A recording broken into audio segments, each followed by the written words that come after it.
Good afternoon, Vineet. How are you? Very good, very good. How are you? Good, good. Thank you. Thanks for coming to the show. A warm welcome to all our participants across EPS platform, YouTube, and Twitter. Your participation is a strong support uh, to our strategy to engage subject matter experts into thoughtful and incisive discussions that are beneficial to all participants.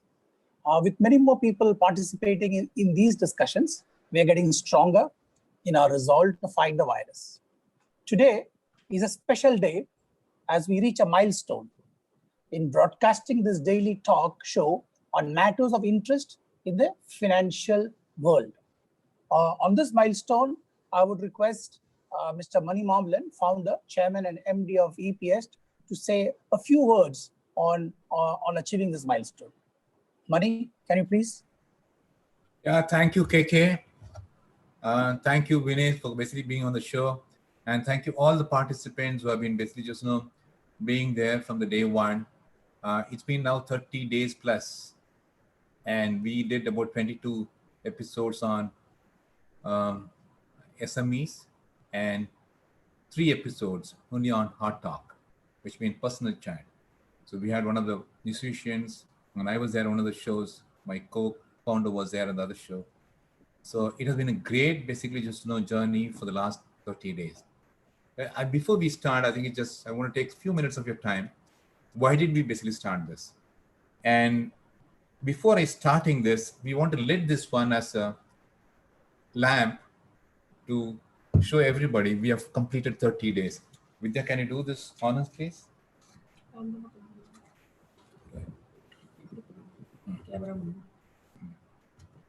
You can't see this.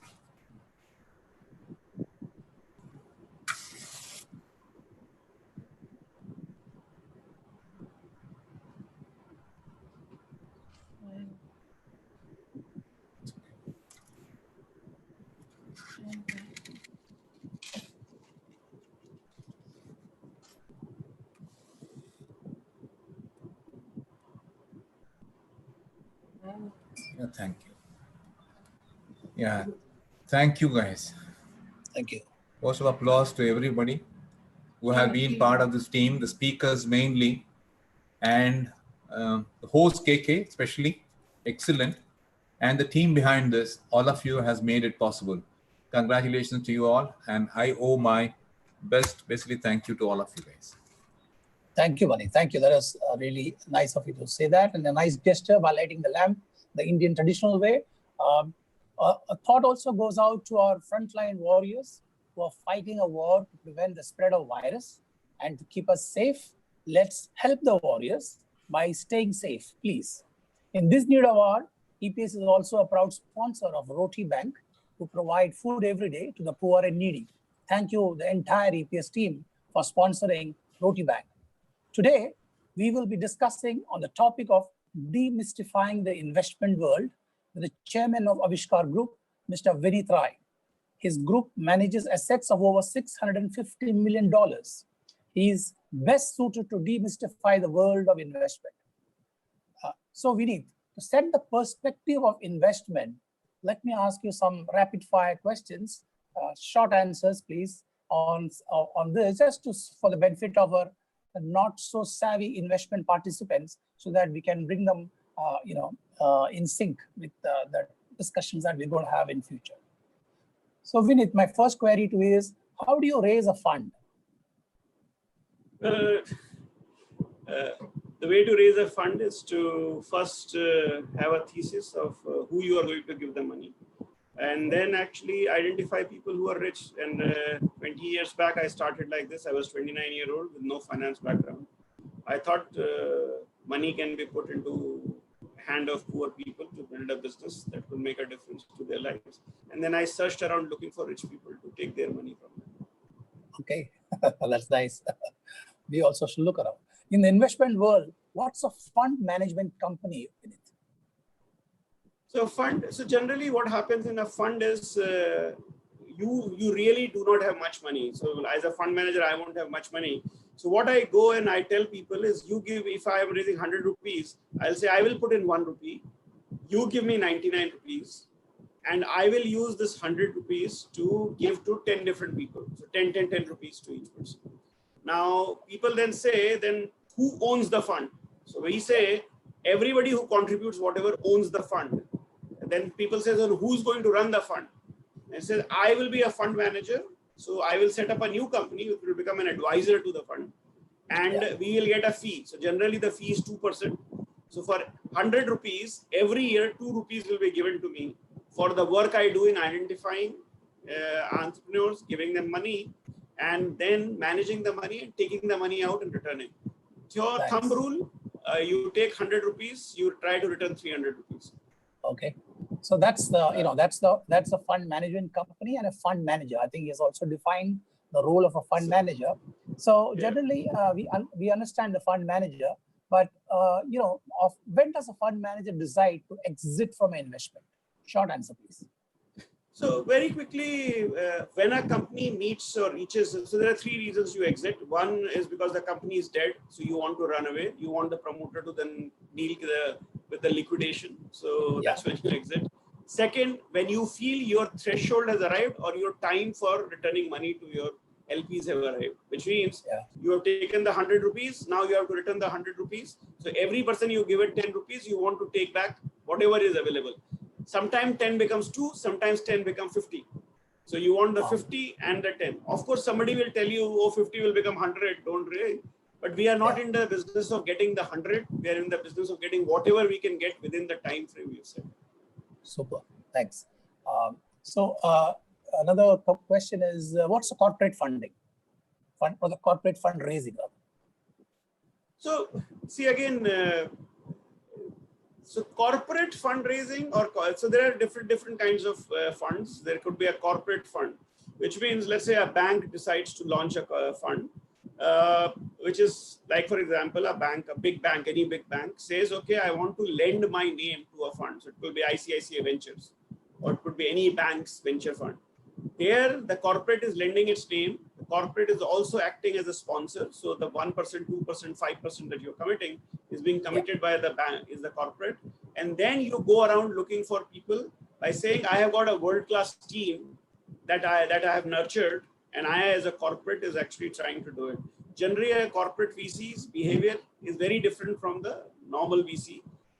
And some VCs then become fund houses over a period of time as well. Okay. The last question is, besides individuals like us, who are the other type of investors in a fund? Actually, individuals normally are really not investors in the funds. They are very 0.1%, 1% of the investors. So the key investors are, there are classical, so there are development finance institutions. So IFC, CDC, KFW, DEG, FMO. This is all known as the development finance world. They are actually quite proactive investors. Then you have fund of funds. The funds of funds are the ones where they are also fund managers. So they go to somebody else and say, hey, you give me $1 billion, I will distribute it at 50 million. So these are the guys who will actually take very large chunks of capital and break it down. So they are fund of fund managers. Then there are sovereigns. So the government of India has given 10,000 crores to SIDBI to become a fund of fund managers. So they are investors. NABARD, which is an investor. There are banks that used to do it. Now, because of their Basel norms, banks are not really interested in being investors in private equity and venture capital. And then there are family offices, so Bill and Melinda Gates from Facebook and others. And there are ultra net worth individuals, so high net worth individuals who also do it. Then there are some foundations like Rockefeller and others who set aside as a part of their corpuses, which normally goes into listed equities. Some part of that corpus is also invested. So there is a whole host of investors. Thanks, Vineet. I hope I have Vineet has set the perspective to what is investment and what's an investment company, etc. So with that, now we'll move on. Vineet, we are growing accustomed to hearing that the world will not go back to the way things were before the outbreak of Corona pandemic. So even the IMF GDP predictions look scary to most countries in the zone of 0 to 3%, -3%. That's the kind of projections that IMF is giving. How, according to you, has the world changed for the fund management companies and their funds under management?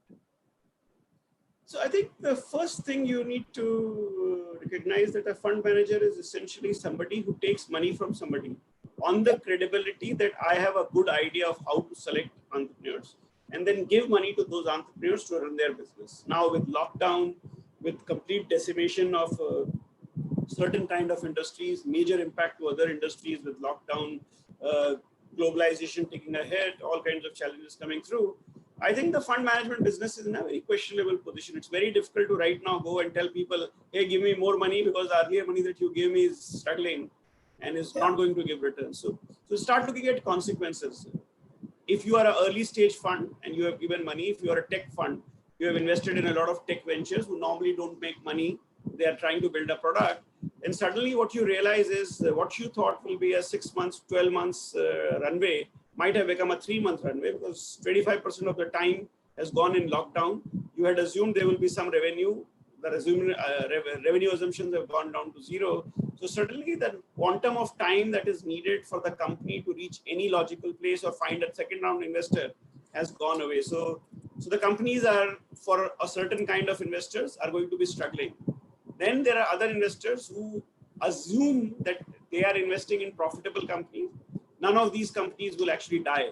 So they find a company that is making $2 million for profit, $3 million profit, $5 million, $10 million, $20 million.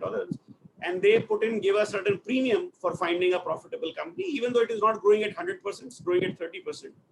And you said, oh, I am safe. I have given 20 rupees to 5 different people. Each is very profitable. I will get a 20% return. That's what the assumption is. Suddenly, out of the 5 companies you gave 3 companies actually have big losses. They are not used to making losses. Suddenly, they are making big losses. So you were expecting a 20% return over your 100 rupees. And suddenly, what you are faced with is 60 rupees is actually going to become 0. Which means you are staring down, not returning the money to your LP. So if you took 100 rupees, you might end up actually returning 80 rupees or 60 rupees or 70 rupees instead of returning them 300 rupees. So extremely dangerous situation to be in. And I think what happens in such scenario is that the LPs, again, depending on who they are. So there are some LPs who are professional development finance institutions who are actually has seen ups and downs, and they understand when things go wrong, the fund manager is going to struggle. There will be a destruction of value because the company needs more money. The manager doesn't have the money. So can we actually give manager more money? Then there are other kind of investors who are probably, let's say, first time investor or second time investors who are not so committed to the agenda. They have participated because people told them, oh, this is very nice, you make 20% return. So people got excited, they participated. And then suddenly you hear, oh my God, from making 20% positive return, you are making minus 20% return. There you start seeing what you call as capital defaults. Remember, funds do not work on money. They work on call, which means you make a commitment to me and then I ask you to pay money, you pay money. When you have LPs who do not really understand that mandate, you suddenly have defaults. So I called 20 rupees and suddenly people say 6 rupees said, sorry, I don't want to participate. Now, there is very strong consequences for those who are defaulting, but generally the fund goes into suspension. So the fund runs a risk of dying itself. That's actually the second kind of consequence. And then there are third kind of consequences where your credibility to raise a new fund goes away because you are not going to generate a return. So generally the funds are very nervous during these times and see fairly significant consequences to their future. Okay. So these kind of, this is a global phenomenon, right? Or is it only to certain? Across the fund industry, there are some people who also actually look at this as an opportunity to do what we call bottom fishing. So you will actually say, okay, this is a good time. Let's say that you have what we call dry powder. So are you sitting on a fund that is 5% invested and 95% uninvested? Then you have a lot of money. And then you go around looking for a very high quality management team that was running a very high quality business. Because of the lockdown, etc., you have taken a massive hit. So you go and say, okay, you are priced at 100 rupees. Now your price is 30 rupees and I will buy a significant part of your stake at 30 rupees. Now, this is called bottom fishing, where you are taking a chance by buying a very high quality team and a high quality business that has suffered significantly due to the lockdown. at a cheap price. It can go both ways. It can give you very high returns. It can also give you, because this company may not come back at all, despite having very good, because of variables that we don't understand. So there are a lot of investors who are actually right now playing that part also. They want to take the risk and they do want to do bottom fishing. But given the circumstances, they will actually come in at a very, very big price. So yes, money is incredibly important, but they will normally charge a very large amount for you. Yeah. Thank you, Vineet. That was nice. So, Vineet, now that we have discussed that part of how the challenges that I had because of the pandemic for the fund management companies. So, what, according to you, are the key considerations a fund manager has to take into account for raising funds during the COVID-19 crisis and beyond? And also, adding to that question, can you please also answer, from your experience, what counts and what doesn't count? So I think I have generally said this and people find it quite funny. In my view, a fund manager is basically Begani Shadi mein Abdullah Diwana. And just to explain to you the meaning, it essentially means this is somebody else's money. I ask them to give the money and I give it to somebody else, right? So neither you are entrepreneur nor it's your money, and you still claim that you will generate significant returns. Now, what will happen? So first and foremost, how do you raise capital? Because you are essentially selling, we call it a blind pool fundraising. Essentially, you go and tell somebody, trust me, give me the money. I have the skill and the capability much more than you, because I understand the geography, I understand the segment, I understand the sector, that I can find entrepreneurs better than you can where you are sitting. And then you actually go and tell the entrepreneur, on the trust that the other person who is committed to you on your call will give the money, that, hey, you start a business, I believe I know this business and I will help you start a business. And if you are ready with your plan, I will give you the money. So this is the two kinds of balancing you do. For any fundraising to happen, the first question, somebody who wants to be a fundraiser or a fund or a fund enthusiast, let me put it this way, and if you want to start a fund, the first question you need to ask is, what is it that you bring to the table? Because remember, because you are a Begani Shadi mein Abdullah Diwana, the Abdullah must have something to offer. So what is it that you offer? Let's say, for example, somebody like me, I said, hey, I understand the poor very well. Now, as a 29-year-old, I don't think so I could have claimed that, but at least the people I was talking to, amongst all of them, I was going to rich people who had never engaged with the poor. And I was saying, hey guys, there is a professor who wrote the bottom of the pyramid. Bottom of the pyramid, he wrote how to make money out of the bottom of the pyramid. I am telling you not to just make money, but make people in the bottom also make money. Yeah. And that's called Avishkar. So, and then they said, oh, well, sounds like a great idea, better than doing philanthropy. But how do we know you do it? So let me give you some small amount of money. You show us you can put this money into somebody with bottom of the pyramid and generate money. And I did that. So I had to actually find an entrepreneur, give them money, demonstrate a return the money back to convince them. So first you need to define your value proposition. Once you have defined your value proposition, you have to build a team. You have to find people who actually strengthen your case, because fund management is not about an individual. It is about multiple partners and a team. Like any entrepreneurs, you have to build a team. Now, because this is not about CEO, it is about a partner's game. You have to build a team that is willing to stay around for 10 years. Because unlike you are a CEO and somebody is a COO, you can fire the COO and still continue your business. In funds, the moment a partner breaks away, the fund goes into suspension. So this is like a marriage of 10 years. You can't divorce. That's actually one of the big challenges of starting a fund. You need to really have strong trust and faith in your partners. I have seen a large number of people starting a fund without a partner and trying to hire a partner. That's complete disaster. Never do that, because this is a long-term engagement. And generally life lasts a lifelong. You just cannot actually stop after a fund. So you have to do multiple funds. So that's actually the second part. The third thing is you have to come up with a fund construct. The construct is about how do you find companies that de-risk the fund pool. It's not about making one great investment. It's not about finding, I found one Facebook and I'm a great investor. You have to find a large number of companies who actually de-risk you against one-off failures and success. Now, this is not true for pure technology funds, because pure technology funds expect one or two to succeed, but then they actually come up with a thesis. So all of us then make thesis. The technology guy says, I believe that the world is going to be only in technology, data is going to be viral, and therefore people will connect and behave in a certain manner. And technology is that divisor. I believe I will invest in 10, but 1 or 2 will become 100 billion, so they will return money. Avishkar, on the other hand, says, we are here to make a change in the life of the people. We will actually create companies that bring about significant change in the life of people. Technology may have a role to play. However, our companies are not going to give 100x returns. They may give us 0, or they may give us 5x, 7x returns. So overall, we will try to create an average return of 3x.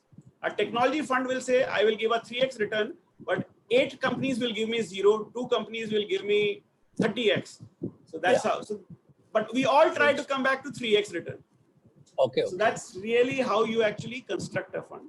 Then you go and say, okay, who in the world is interested in my story? So I'm an Indian. Are Indians interested in my story? In 2001, no Indian was interested in my story. But Indians living in Singapore were interested in my story. So interesting. Okay, Indians in Singapore. Can Indians in Singapore provide me money? Well, they can provide me seed money, but they can provide me all the money that I needed. Then I looked to foundations, and I found a lot of foundations were willing to experiment with somebody like me. So I was able to attract Rockefeller Foundation, Cord-Aid, and others to join my move. And then I was able to get a development finance institution like FMO to join. And as time has passed, we have moved from individuals, Indians or otherwise, to foundations, to development finance institutions, to commercial investors, to actually pure commercial investors, including pension funds, etc., who are very large pools of money of people who are seeking pensions and are looking for some level of alpha from a small amount of money. And so we have raised money from everywhere, right from pensions to individuals. And we do raise it from Indians now. So Indian ultra high net worth individuals, Indian rich individuals, Indian family offices, Indian banks, NABARD, SIDBI, government. And then you have pension funds from US, development finance institutions. They've all participated in Avishkar. Similarly, everybody looks for a certain pool of capital. And then you try to convince them that you have the right skill sets and ability and track record to make their money work and deliver impact. In our case, in case of technology, you have deep understanding of technology. The country has very high quality entrepreneurs, and you are the best position to put money into them and generate returns. Yeah, thank you. So Abdullah has climbed up the value chain far ahead, right? Yeah, well, Abdullahs, all of us are Abdullahs. We continue to dance to that tune, but you need to always remember that we are actually, we are a classical dog that can bark but can't bite. And so we are actually a watchdog of somebody else's money, which we give to an entrepreneur.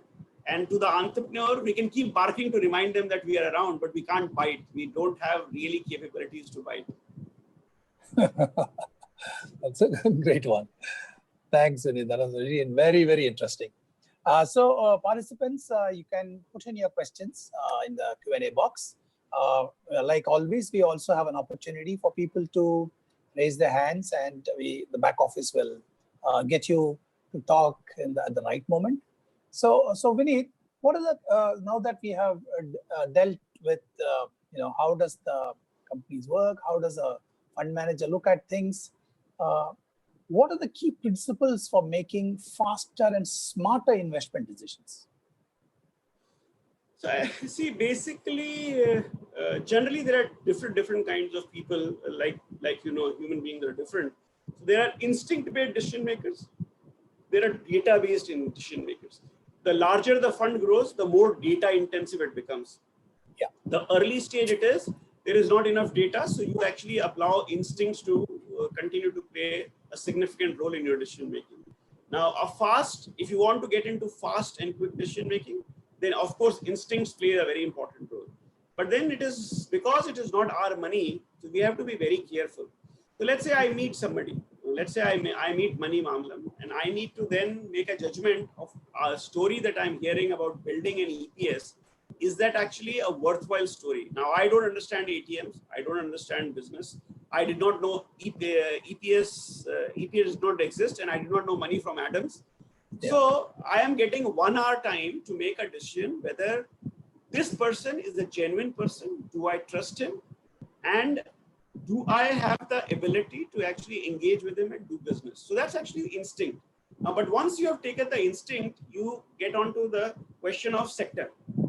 Will the ATM sector grow? Will it not grow? If it will grow, will it generate cash? Will it not generate cash? So you start trying to do an analysis of what is happening.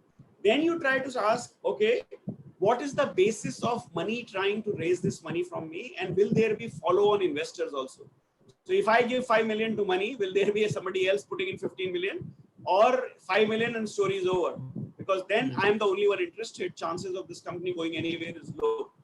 If I believe that there is nobody interested, I genuinely believe that the world will change and money will become a great entrepreneur, I may still decide to put in 5 million, but then I have baked in a very large amount of risk in my assumptions.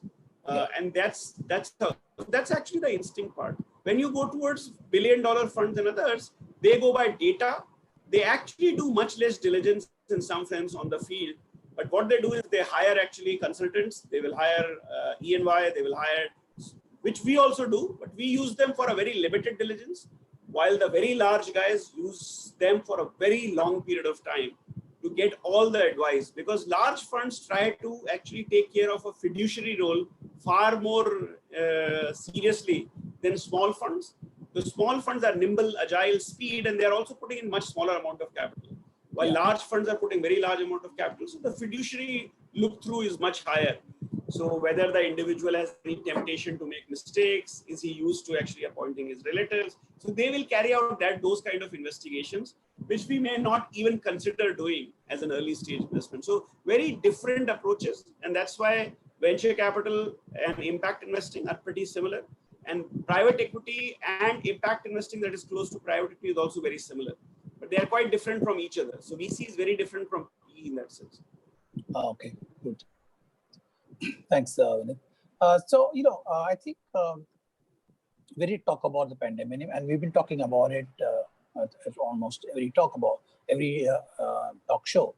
So, most of the fund managers may have not ever witnessed in their lifetime such a brutal downturn, right? As an industry veteran, what tips you would like to hand out to the fund managers for making money while navigating this period of uncertainty? I think the first thing to do is, and generally all of us will panic in this situation. Yeah. So the first thing as a thumb rule is you go and ask your entrepreneurs, what runway do you have? That's the question number one. First question you ask is, do you have a runway? Find out, so do a basic stock check. Almost all of us, I think without question, would have gone and checked with your entrepreneurs. Do you have the money? What will happen if you don't make revenue for 5 months, 3 months, 2 months, 1 month? And if you don't make revenue, how does the money that you have changes? Because revenue and expenses and equity all actually come together to give you a runway. So we all make an assessment of the runway. So first thing is you assess a runway. Once you have assessed your runway, you actually find out how many of your companies are not going to survive. Let's assume for a minute, 20% of your companies are not going to survive, come what may, what you do. Now, you have to then at that point of time, is this 20% or 30% of the companies, make a decision. Should you put in more money in them? Should you let them die? If you are going to put in more money into them, you have to be very, very confident that they are a very good team and they are working on a product or a solution that would create value. So investment should be done not to save the company, but to actually create value. That's the second part of it, to save those companies that are dying. Then you look at the remaining 80% of those companies and actually look at the 80% of the companies that have a longer survival period. They're not going to die right now, but if the episode continues for a long time, they may die. Then you try to make the judgment on which are the companies that have highest chance of and would still need money. And then you allocate your, if let's say if you have 20 rupees, first you allocate to those that have a highest chance of survival and the longest runway and will generate value, and you give them, you put money there. Then you actually go to those companies that are surviving for some time, but have very good management teams who have the ability to actually pivot and find a new solution. You provide them firepower so that they can do it. Then you make a distinction between those who are dying and those who are actually surviving, but not necessarily demonstrating any will to create value, and make a pick on, and remaining amount should go into that company, whether dying or surviving, which has the potential to make a significant change in terms of value creation. And so I would divide 40% to the companies that are 40 to 50% companies that are really creating value and have a longer runway. Second, to those companies that can pivot, so 20-25% to that. And then 20-25% to those companies which potentially are either dying or may not seem to create value, which have a very good management team with the potential to think through and find a new solution. So that's how we'll divide, rather than by emotions and trying to save the companies that are dying. Mm-hmm. Okay. But in our because of the pandemic, there's a lot of panic in the MSMEs and SMEs. Some are perhaps making profits, some are under loss, but they all are staring at a kind of a closure or some sort of major turbulence. Would you, as an investor, want to look at them, or you would just shy away from them? So see, I think as an investor at this point of time, your job is to protect your companies rather than actually do investments, new investments. You do investments only and only if you have raised money right during the pandemic. So if, let's say, I raised money on 15th of March, then I should be finding and looking at companies or seeding companies that we believe would be able to address the challenges of pandemic. But if I'm actually, let's say, in third year of my investment, then the only thing I should do is protect the companies that I am looking at right now and support them to the extent that I can. Okay. So, history reveals that crises and disasters have continually set the stage for change, often for the better. Has this pandemic handed on a silver platter or a once in a generation opportunity for fund houses? You talked about bottom fishing. So is this an opportunity for a lot of fund managers, or is this like a disaster? Do they look at it as an opportunity to invest? I think so. I think this is actually a pandemic of the kind that the world, or it's the kind of challenge that the world is seeing, or disruption that the world is seeing, that none of us have seen in our lifetimes. And those who have seen it, probably the last similar kind of pandemic was, or last similar kind of disruption was the World War II. Before that, World War I. And I don't think so there's anything comes close to, in my mind, that has actually locked down the whole world. So in my view, this is, most of us who are alive probably have never witnessed anything like this before. Very few people would have, and they will be in their 90s, 80s and 90s. So my personal belief is that at this point of time, one may, instead of focusing on what the funds do, try to make a judgment on where the world is going. And I think that is an interesting position to take, because let's assume for a minute, what have we learned in last 1.5 months? Ganges water is as clean, Yamuna is clean, Mount Everest can be seen from Kathmandu, Nanda Devi and Panchuli can be seen from as far as Saharanpur. Bombay, you can strip out and you can see blue sky. I don't think so we have seen blue sky for last 6-7 years. You can breathe easily. You can see a vitality outside that we have never seen. I think what is very critical is that a pandemic is teaching us that the world was very different, that we have completely destroyed the world. The pandemic has also taught us that it was not so important to keep running your businesses all the time, or you need to travel all over the world all the time to do a meeting. That you and I can actually meet on a weekly basis without stepping out of our rooms. It was possible, we just didn't use the instruments. There are a lot of new possibilities that has been taught to us during the pandemic that can change the way the world looks at money. So let's think about how does money, people who actually give money to me would be looking at it. My first reaction is that if I am actually an owner of $1 trillion, I manage pension fund for 1 billion people, and let's say it's $1 trillion, and I have this money, what is my maximum responsibility? That the $1 trillion should remain trillion, even if it is not growing for next 5 years, right? What has pandemic shown me? trillion can also evaporate. That means my responsibility to service my people as pensioners, I can actually completely lose it. So the first thing it has done is put us the fear of God of massive challenges that are being seen by the world.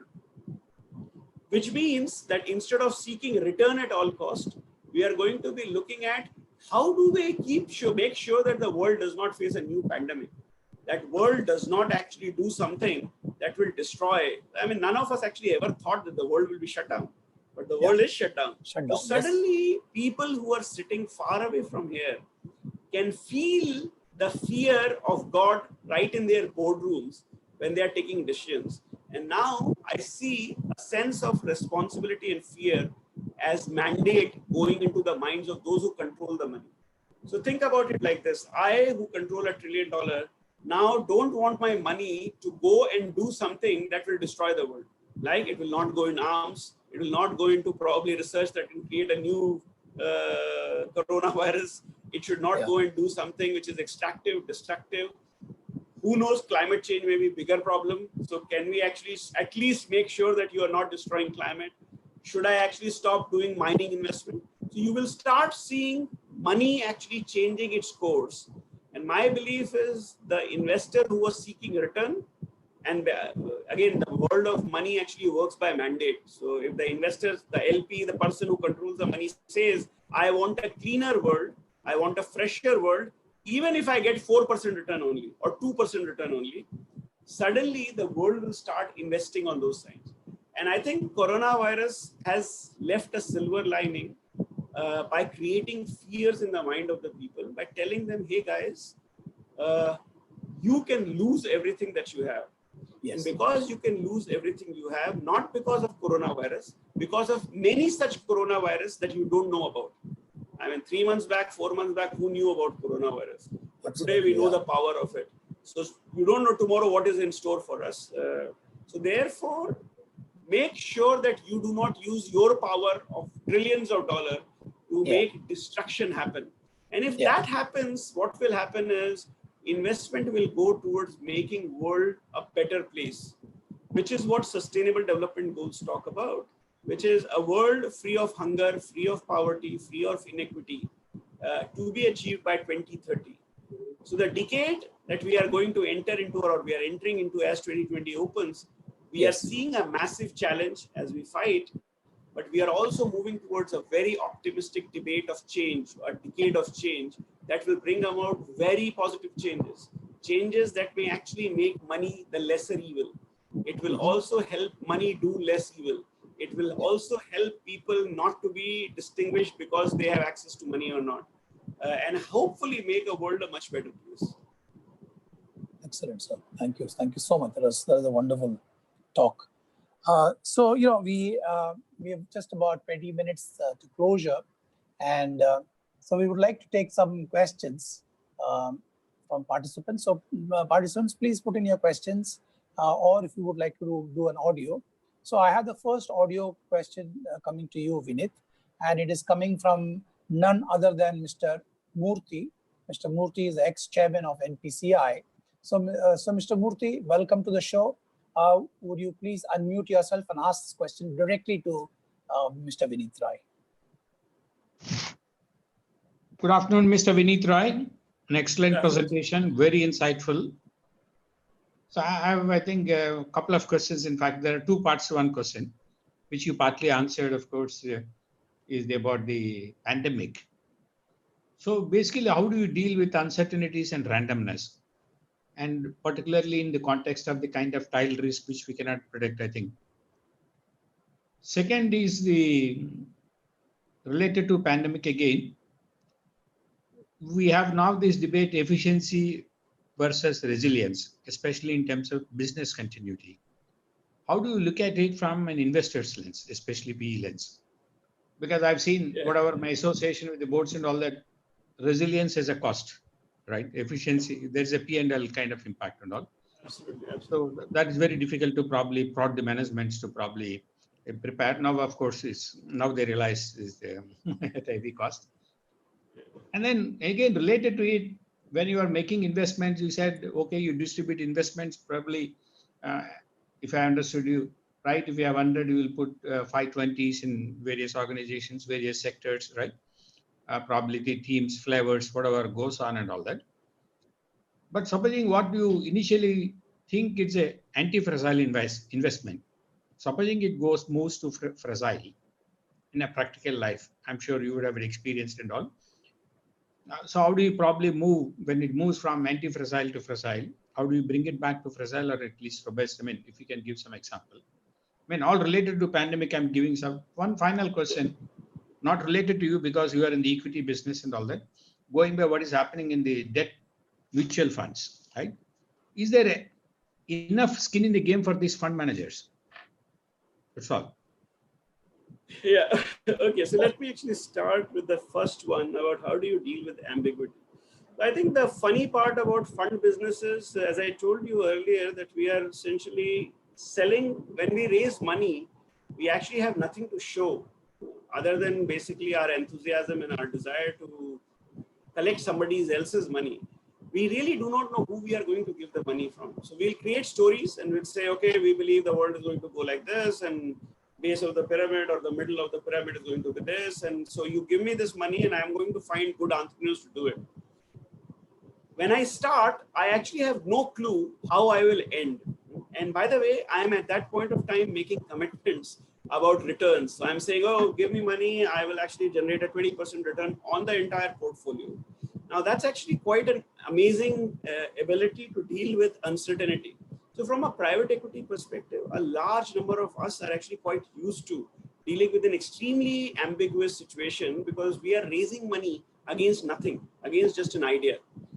In such situations, therefore, there are three different reactions each one of us go through. One reaction is, okay, guys, I'm actually at this point of time an investor who has already taken enough risk. I do not know where my companies are going. So therefore, I will freeze. I will do nothing. And I'll just hope and pray and wait. So that's actually burying your head in the sand. And sometimes that strategy works. Actually, it's not a bad strategy in my view. Because if you don't do anything, whatever naturally has to happen. If some entrepreneurs of yours are very good and very smart, they will figure out a solution. And you are not tinkering in their ability. So that's actually one strategy. The other strategy is you actually, all of us actually reserve capital. And so we always have some level of firepower. And we put it behind those people we believe will bring about a change. So what you are doing is you are already taken a position. And now within that position, you are taking a further position. Generally almost blind, because frankly, none of us can actually predict what will happen 9 months down the line. But because we are used to taking these decisions, some of us have the capability to do it. Then there is a third kind who essentially will look at data and look at past risks and see what happened in those risks and will try to use real data to make analysis. I am not one of those kinds, but there are enough who actually will do that. And then will take an instinctive position. Using data, they will arrive at a broad consensus and then take an instinctive position. All the three things happen. So generally, when we are dealing with such situations, you can follow any of the three approaches depending on the capacity to take risk and how you want to position yourself to your LPs. Remember, ultimately, I'm trying to impress somebody on the other side about my proactiveness. And it largely depends. Some LPs will like it, some will not like it. And you have to pick in make your choices depending on who you want to impress. The outcomes, it is possible the guy who did nothing could actually deliver the highest outcome. It is possible that the guy who did everything possible to, or took a very positioned, instinctive position in certain cases, may deliver. So any of the three can deliver a higher outcome. And therefore, instinctively, large number of people will bury their head in the sand and not do anything, because it's actually the easier way of having a same chance of success. So I'll just stop here, and I hope I answered this question. The second part is resilience and the cost of resilience. I completely agree with you. I think entrepreneurs are not interested in looking at resilience because the investors who have put in their money are only interested in the returns. The balance between return and risk and resilience have been very distorted. It has been largely towards returns. Only when institutions become very large, very fat, and therefore start looking at reputational risk, they start looking at resilience to some extent, but mostly towards survival. So the survival instincts kick in, and the resilience start finding more and more favor. I think if you look at continents also, emerging world is least respect for resilience. If you go to Europe, a country which has gone, a continent that has gone up and is now on the downturn of its growth, they are the most interested in resilience, whether it is climate or on the risk. For example, trying to have supervisory boards over management boards, etc., etc. So even on the corporate governance side, Europeans are very sticky about how they want structures to work. I think whichever way we look, in a 10, 15, 20 years time frame, I think COVID has taught us that resilience in action is very important, as is resilience in thought process. So thinking that we are actually going to be resilient is not good enough. And I think the final thing that I would like to say is, in the current environment, all balance sheets are under risk. Doesn't matter how large or how small you are, everybody is at risk. Now, this thinking was probably not existent because we always thought we are large enough, too big to fail, those kind of statements. In the current situation, that does not apply. So I think resilience and the cost to resilience, both will be accepted. I think globalization, which has taken a hit, would also again bring cost element into it, because now you will be forced to produce in India because you don't want to depend on China, which probably produces 20% cheaper than what we will produce. And therefore, you will force your consumers to buy things which are expensive. And this actually, whether we like it or not, will happen because of this new situation the world is in. I think that I actually forgot the third question. Skin in the game. Skin in the game for fund managers.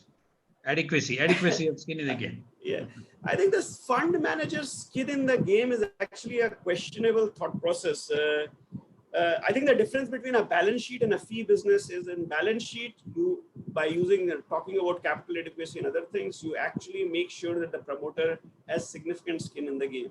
The moment you get into a fee business, the alignments come down to 100 times to 20 times, 50 times to 100 times. So 1%, 2% is really what the skin in the game ask is. Simply because we are actually working on credibility. Now, theoretically, it sounds that putting in more skin in the game would actually align you better. But let me actually tell you that any fund manager who shuts down a fund has lost everything that he or she has earned.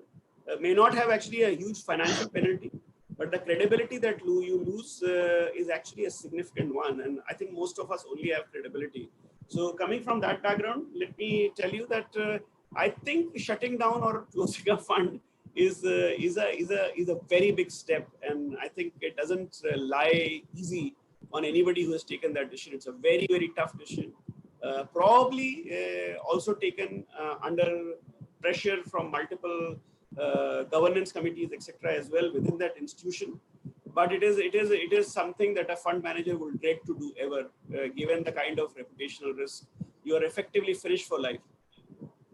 Thank you. I'm not making a judgment. I was just no. I was actually no. I'm also actually just trying to explain. Given my age, probably I tend to be a little philosophical. Thank you. Thank you very much. I thought, Mr. Murthy, you had one question, which is a third question: distribution of funds from an anti-fragile to a fragile. Yeah. So, Vineet, you get the question? Yeah. Yeah, I borrowed it basically from Nicholas Taleb. No? Yeah. I thought it was an interesting question, so I would love to hear Vineet on this. See, again, for somebody who's an early stage investor, this is actually a regular happening with us. So, for example, we would pick a company and we will give that $3 billion, $5 million, and then that company does well, raises more money, and suddenly that company starts changing its business model, start evolving in a certain time. We believe we are going to get a 5x, 7x, 8x return, and suddenly when I go to harvest the return, I realize the business model is not a sustainable model. It was growing because it was raising a lot of money, and therefore, if I want to sell, there is no buyer. So it's moved from a very strong company to a very fragile company, and is not relevant anymore for creating value. And our positions change depending on whether you are actually going to, whether you believe that this model can be rectified, or you believe in the. So ultimately, all decisions we take is based on the management and the sector that we are in. If we believe the management has the ability and the sector has the ability to respond to a course correction, we will go ahead and make that investment or re-support that institution. If not, then we will just let the company die. And I have gone through all three situations. Supported a company that did very well and continued to do well. Supported a company that did well for some time and then it became a downstream company, and we actually just washed our hand away and let it sink. And in the third case, actually saw the company go down, intervened, put in more capital, and tried to turn it around, and to some extent successful. Thank you. So taking a cue from that, Vineet, would you be looking? Would you be what factors would you look at if, let's say, a loss-making company in the current pandemic? There would be so many of them, but they have a good value proposition. So what factors would you look at to say, okay, I don't mind investing in this company for these reasons? So let's actually take example of a company we are actually looking at right now, and we are looking to re-up ourselves right in the pandemic. Okay. So this company actually was break-even in January. Okay. February, March, April, losses went from month on month. I'm just going break-even, 40 lakhs, 1 crore, 50 lakhs, 3 crores. So fairly significant losses, month losses on a monthly basis. Yeah. Effectively runs out of cash. Now this company is in a last mile delivery. So you're actually going and doing delivery at the grassroots in the bottoms. Now you look around and you see that suddenly in the current world, delivery and e-commerce is actually on the upswing, and will continue to be on an upswing for quite some time because the malls are shut. So most of your shopping is online.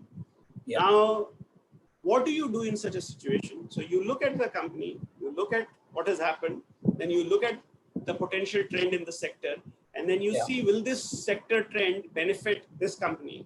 If it does, do you believe that the company has the management and an evolved balance sheet to actually deal with this? And in the balance sheet, is there only equity that is the missing element? Does it need debt, etc.? If our conclusion is that with our money, it can actually follow a new path, then we would actually not hesitate to invest in it. Now, the difference lies whether I have already invested in this company or is it a completely new decision. There, a lot depends on where I am in my fund history. If I am in the first month of my investing, I would actually be happy looking at a new company. If I am actually in the fourth year of my investing, I would prefer to support a company that I have already invested in. Yeah. Okay. So one of the I'm sure a lot of participants would be interested to know that we always hear a lot of pension funds wanting to invest in India, or and they have like massive amounts of funds. So what are these funds which you see abroad who want to come into India and to invest, and why would they want to come and invest in India? So again, let's actually try to understand the whole game of money. So money actually largely is in London, New York, Switzerland, now China, Hong Kong, Singapore. These are really Amsterdam. These are the bastions of capital. Canada. So in Canada, you have large pension funds. In Amsterdam, you have large pension funds. You have family offices, wealth. In Switzerland, you have banks which actually can mobilize a significant amount of wealth from individuals who are ultra net worth. Then you have actually funds of funds and different kinds of pools of capital in the US. Let me put it this way, US is really 70%. Then you have Japan, Singapore, Hong Kong. Now, each one of these pools of capital has actually an overall return expectation. So let's assume for a minute, if you're in Japan and you want 2% return, because if you put the money in the bank, you have to pay the bank because there's a negative market return. So let's say you're 3% or 4%. So let's say that pool of capital is, let's say you have $1 billion.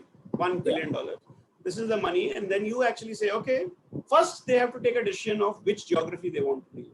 Japan, China, Asia minus China, China minus Asia, developed world. Developed world give low returns, but it gives you very stable returns. Policies don't change. There is no knee-jerk reaction. There is no overnight changes in policy. Governments change, but policies don't change. So therefore, US and Europe or emerging markets, Asia or Africa. Africa is the future growth market, but you are very high risk.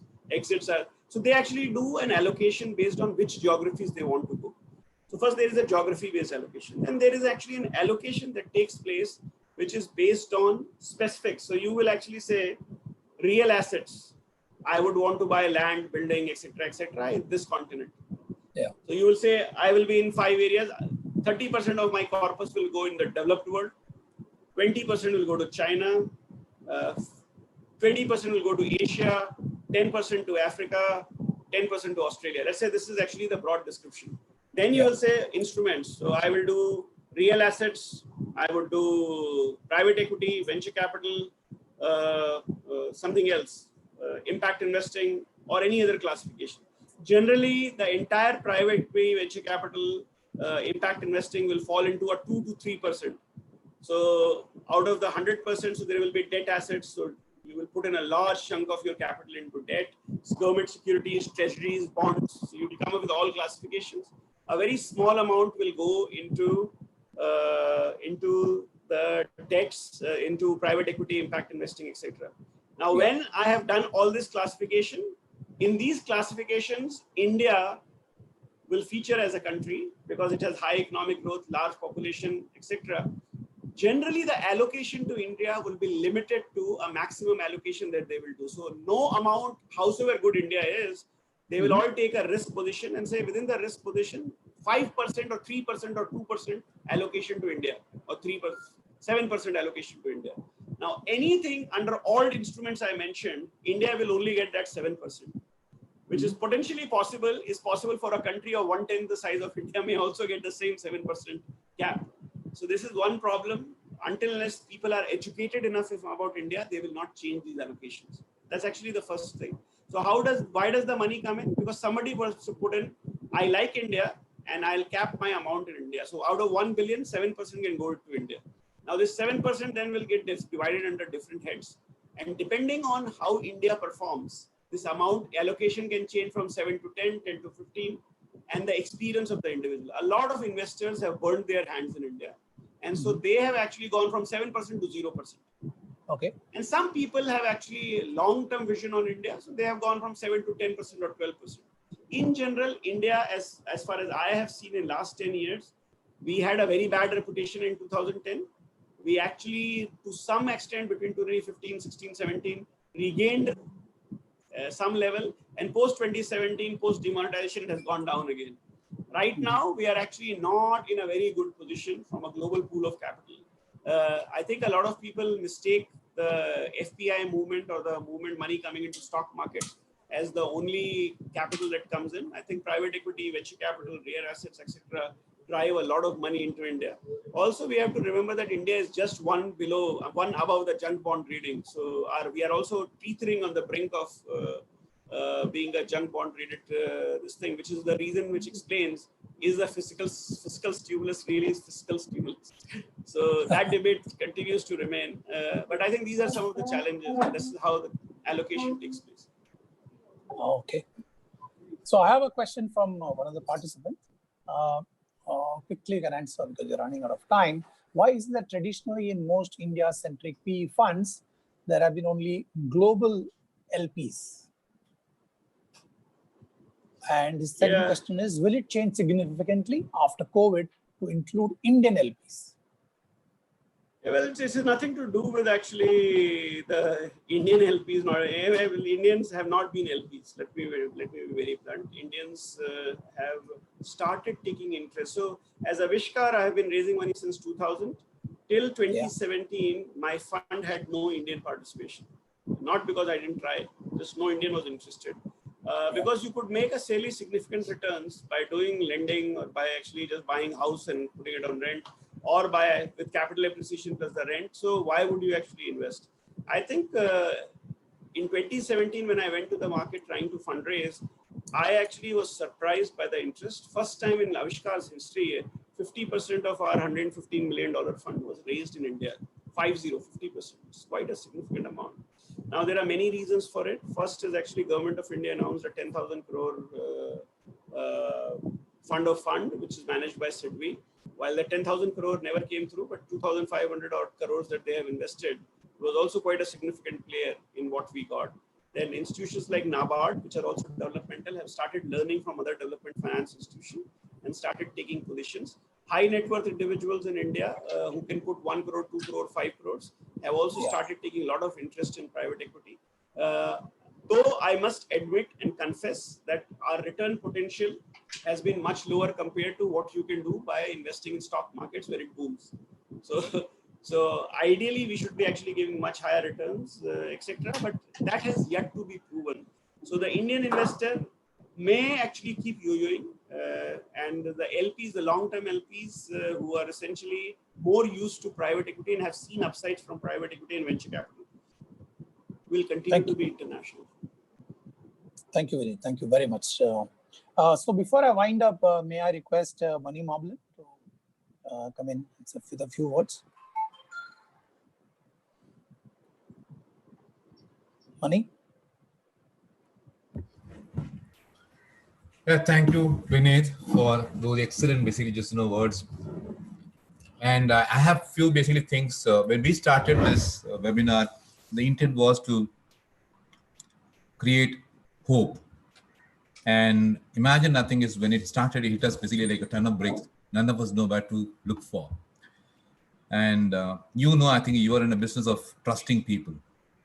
And we are equally in the business of trusting people. We are here, I think, is because of the employees of VPS to start with, because we want to give them hope to look forward to some statements, some basically things beyond what pandemic that we are going through. The intent was to actually take care of them, give them some basically insights into, please don't fall short. Everything is basically hunky-dory. I just narrate a story, what happens to all of us. When you have a kid who is basically a few years old, and he or she keeps asking so difficult questions to you, and those answers are very difficult and you can't share it with them. So what do? We tell them, I think, don't worry, beta, everything is fine. Don't worry. Ho jata hai. It'll basically just happen. That is exactly what we are all doing today. To all our employees, all basically people around here. We are all facing with a situation which is so basically badly impacting our lives. We are all across thousands of islands across, not knowing how to connect with each other. We are not even seeing each other, and continue to basically just try to connect and speak and basically just relate to each other in pains and other things that we go through. And thank God there is something called telecom, and which is there, which at least we can speak to each other and connect to each other. Emotions are basically shared, and this keeps us at least alive, kicking. Imagine, I think this telecom was not there. We are across thousands of islands. Imagine what would have gone through, all of us. 100 years before, would have been in a pathetic situation. Thanks to today, we are all basically just here alive, kicking. And I want to thank all the participants, all the speakers, you especially, you have been there for the 4th show today, and other speakers, and the speakers who are going to come back, like Mr. Samurthy, and the participants across. I've had basically people from Australia to Canada who have been participating, and it's amazing journey. And somebody basically was calling me up and said, was another investor like you, said, money basically just not cash it on.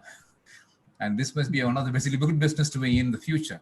I said, please, this was not intended to do a business. This was intended to basically create welfare and some hope for my own employees. Thanks a lot for being here. And I owe everything to all of you. And thanks a lot. 1 month is a lot of days for us. Thanks a lot. Thanks, Mani. Thanks, Mani. Thanks, Vineet. Like always, wonderful talk. A lot of thoughts that we all go back. And thanks for explaining everything about funding, everything about how to, what we call as the demystifying the investment world. I want to thank you, and I want to invite you again. I think you have such a world of knowledge that these each 1 hour shows are just not enough. So hope to see you again at some point of time. We will schedule that. And thank you once again. Have a nice day, and all the best to you. Thanks. Thank you so much. Bye-bye. Bye-bye.